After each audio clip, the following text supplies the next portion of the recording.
moving on to next opponent, Towson. Got some information on them. Probably got more information than you guys do, but just got some of this stuff today. But first and foremost, I can't tell you how thrilled we are to be able to play home game.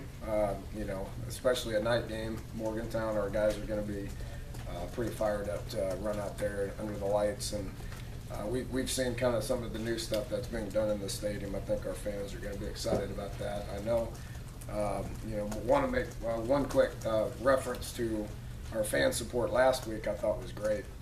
Coming out pregame and going out onto the field for the first time. Our players were pretty fired up to see the amount of people that made the trip down to Atlanta.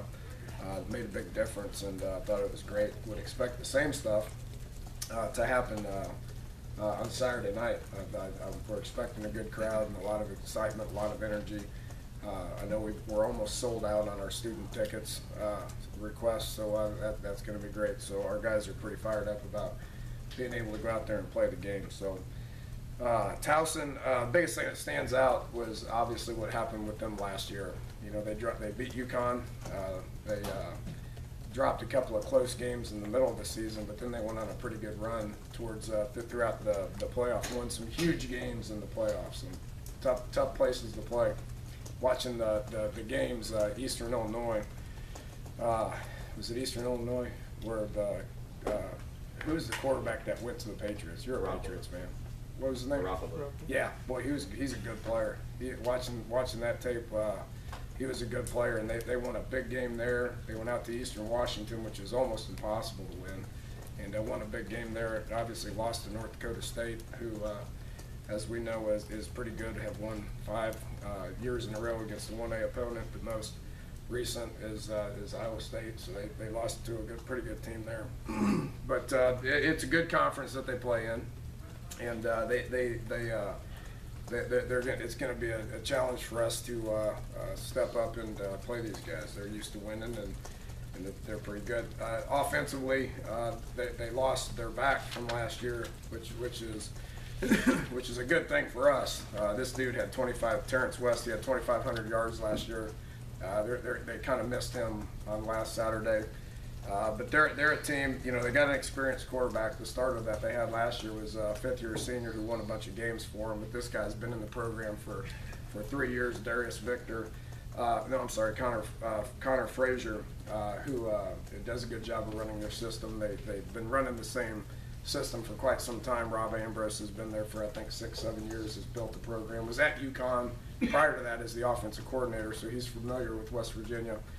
Was a player at Towson, so it means a lot to him to get the program going, and it's obviously going in the right direction. Replaced a lot of offensive linemen. I think all 5 of their offensive linemen and their tight ends are gone from last year. They got all their skill back with that running back, so they got a lot of guys that are a little bit undersized but quick. They get a lot of guys that can run, got good overall team speed. Will be multiple with what they do offensively to run the quarterback, the getting the 1-back sets, 2-back sets, and try to do a bunch of multiple things. Defensively, they got 6 returning starters back. The thing that stands out about them is their front. Their front's big and enormous. Their best guy is the defensive end, number 56.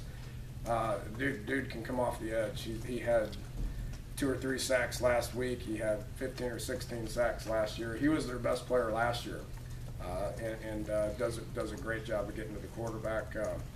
They're pretty basic. The base out of a 4-3 front, get into an odd front at times, but not incredibly multiple with their fronts and their coverages. They just try to keep things in front of them and tackle well, which they did a good job of that last year. Special teams, the thing that stands out is the return guy.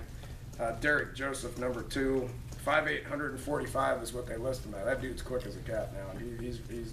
He does a good job in both the kick returns. So much like it was last week for us, challenge to make sure that we keep those guys under control. So fired up about getting started. So take some questions. After viewing the film from Alabama offensively, what did you like about what you guys did, and what do you want to see changed for week 2? Well, the biggest thing from last week that we were happy with on all three sides of the ball, our excitement level to play the game was off the charts. Our energy throughout the course of the game was at an all-time high. The effort that our guys played with was exactly what we want. You know, told them Sunday, you know, that they set the standard, they set the bar for how they need to play all year. And if we can get those guys to play with that kind of effort, with that kind of energy and that kind of excitement, then we're going to have a good year. There's a lot of things that we need to correct, as everybody does in game 1. You know, there's a lot of assignment stuff, there's a lot of technique stuff, but the thing that that stood out, which is a positive, is how we played. You know, not necessarily what the results were, and there's lots of things we need to work on, but how we played I was very happy with, and if we can play like that all year, then we'll win a bunch of games. Is there a parallel to that? You mentioned the other day about Oklahoma, and you essentially did the same thing against Oklahoma and then did nothing the rest of the year. Was that a contributing factor to that? I'd disagree with that, because there was other issues. That was a sloppy game. I don't think this game on Saturday night was a sloppy game. You know, you're looking at one turnover, very few penalties. You know, pretty good execution on both sides. The difference in the game was third downs. I mean, offensively, third downs, we didn't execute, and they did. But other than that, I thought it was it wasn't a sloppy game. Last year against Oklahoma, that was a sloppy game. You know, so we had issues with energy, we had issues with excitement, we had issues with effort during that game, and throughout the course of the year, you know, it was spotty. It was spotty. I didn't see that on Saturday night. Dana, when you see what North Dakota State did to Iowa State, how challenging are some of these FCS teams? Well, Virginia Tech knows James Madison beat them. Delaware knows Navy beat them. Villanova knows. Temple, you know, they beat Temple. They should have beat Syracuse. I mean, that was a double overtime game. The list goes on and on. You know, William and Mary almost beat Maryland last year. There's lots and lots of examples, which I got them all written down, and I make sure our team's aware of it. You know, it happens every year. It probably happened last week. I don't have the sheet in front of me. I know there were some close games. And North Dakota State obviously is the one everybody talks about, but other than that, there's probably 2 or 3 one-point wins here and there. So yeah, we'll talk about that. I mean, you got to respect your opponent. I guess some of the trouble on third down for you defensively was just missing on blitzes you came clean on. Is that, I know mobile quarterback, but is that something that you can just practice, or does that take care of itself a little bit? Yeah, it's the speed of the game. You know, we didn't turn loose our guys on blitzes to knock our quarterbacks out during practice. I mean, that's just something that you can't duplicate. So we'll get that cleaned up. I mean, you know, he was elusive. He did a good job, but we're going to play quarterbacks that are elusive. We're going to play guys that are athletic. We have to do a better job when we get there. I thought Coach Gibson called a good game. I really do. And our pass rush issues still exist, but I viewed them as better schematically, getting guys there free. And when we get there, you gotta pull the trigger. You know, we had some guys that just missed. So, you know, offensively, it's kind of the, you know, we had some drop balls on third downs. Those are critical situations. I mean, you know, there's 2 or 3 times that I should have called better plays. 2 or 3 third downs that Coach Gibson would have liked to have called something different. I mean, we're not pointing the finger at one thing or another, but you know, those things kind of stand out, yeah. 29 tackles between 2 players defensively. Obviously, 2 really big games from those guys. Is it just a product of the way Alabama was playing, or do you like seeing things like that 2 guys are so involved, or do you want to see it a little more balanced? And I was happy with, you know, they threw the ball to number 9 a good bit. So who was covering him? Daryl. I thought Daryl held his own. I mean, he got beat a couple of times and missed a couple of tackles. Well, he's young and he's going to continue to get better, and he was around the ball. Carl was around the ball a lot. Part of it was him being down more than last year, being back. You know, we've made the decision to move him down a lot more, so he's going to be around the ball more. You know, part of their, you know, they kind of went to his side a good bit. So I was happy with what he was. We needed, Kwiatkowski had a bunch of tackles, was around the ball a bunch. West Tonkery was around the ball a bunch. We need some of those other guys to get around the ball a little bit more too. Some of those guys got stuck on blocks. Danny, your rush defense gave up some yards, but obviously it was Alabama. Were you happy with your rush defense, or was it just Alabama being that? Yeah, I thought it was decent. You know, I thought it was decent. They what we weren't happy with was what they did in the passing game. I mean, he did a decent job of taking care of the ball. You know, we needed to get there quicker, which we didn't. You know, but our rushing defense, we gave up some yards, but man, I mean, those backs are pretty good. You know, I thought we kept it in check a little bit, you know, and they got loose on us a couple of times, you know, that kind of wore us down, which that's just what they've done. That's what they do to everybody, you know. So last year, Oklahoma got loose on us late and put up a pretty big number. I didn't see the same thing there. I thought we held our own. They're going to get their yards. They're big up front. Their scheme is good. Their backs are great. So. Dan, explain why third down is different, almost like in baseball, where this 8th inning and 9th inning pitching is different than you know, in the 3rd inning. It's a critical situation, and good teams are good in critical situations. If you look at championship teams, you know, they're good in critical situations. I've talked about critical situations a lot: 3rd downs, 4th downs, score zone. You know, the end of the half, the end of the game. I mean, those are critical situations, and good teams are good in those situations. Good players are good in those situations. So, you know, we did well in the first half, you know, making some plays on 3rd downs. They probably made a few more plays than we did on 3rd downs in the second half offensively. That's just when guys got to rise up and make plays. What allows them to do that? What good players. differentiates? Just good players. Okay. I mean, good players are good in key situations. You know, the bigger the game, the bigger the player. You know, so, you know, they got a bunch of guys that are good in key situations. I think we are getting closer. I think we're getting closer. I thought Clint was great on 3rd downs. I thought he was great on 3rd downs. So, you know, I thought our O-line did a good job on 3rd downs. A couple of 3rd and shorts, we ran it right up, you know, right up the middle and got the 1st downs, you know. Some of the longer yardage situations, I thought our plan was good. Just got to make a play. Dana, were you shocked by the Alabama's time of possession compared to ours? Maybe the number of plays that they actually ran were better than ours. Did that kind of shock you a bit? Well, yeah. I mean, I think what's more alarming than that is the amount of plays that they had as opposed to the amount of plays that we had. And the amount of plays that we had, I thought was good for the amount of possessions that we had, for the exception of the 4th quarter. You know, we 3-and-outed twice, and both of them were in the 4th quarter. You know, so that's our 4th quarter offensively was bad. You know, the first 3 quarters when we had the ball, we had sustained drives.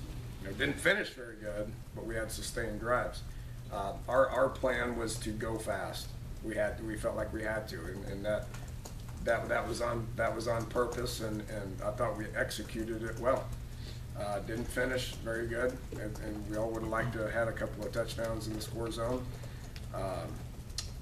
You know, but you know, their time of possession, that's what they do to everybody. I mean, they're gonna go slow, and they're gonna grind you out, and they're gonna be good on 3rd downs. If we don't like the number of plays that they had, then when it's 3rd down, we need to stop them. And then we get off the field, and then we get the number of plays, and they don't. So you know, time of possession is not alarming to me.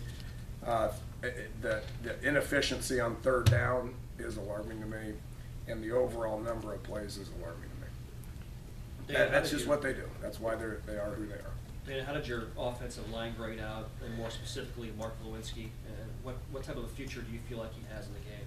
You know, I thought all 5 linemen played well.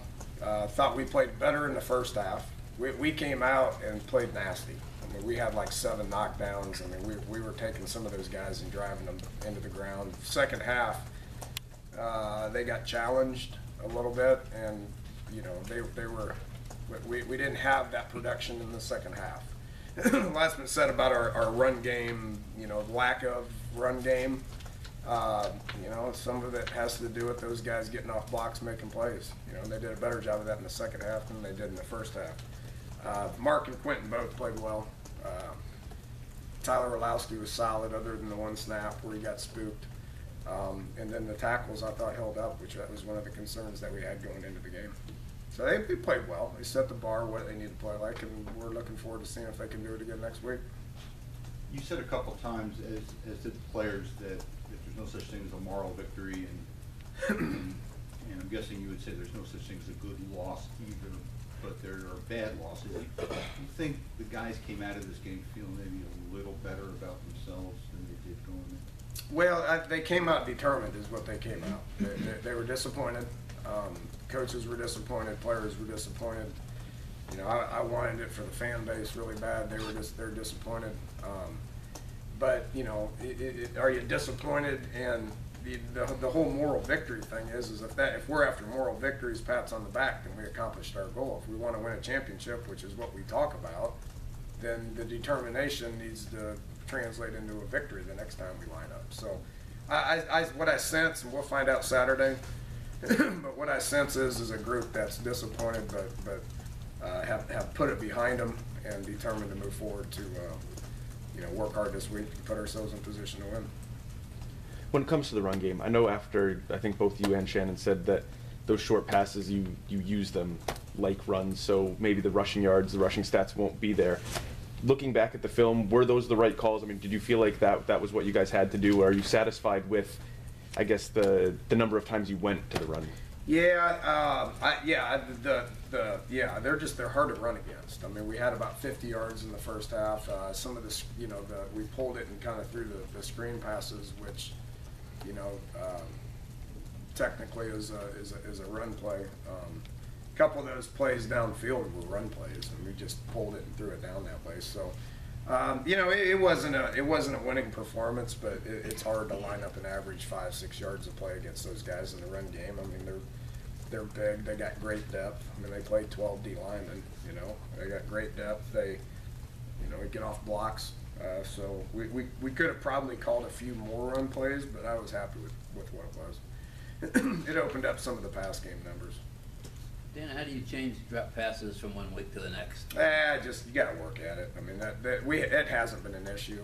I haven't made a big deal about it. It has not been an issue. I think that the same way we make better calls in certain situations. We focus on it. We work at it, and we have confidence that things are going to work out. We go out there and we expect them to happen. One of the reasons why these guys, Alabama expects good things to happen. They've won a lot of games. How many games have they lost in 5 years?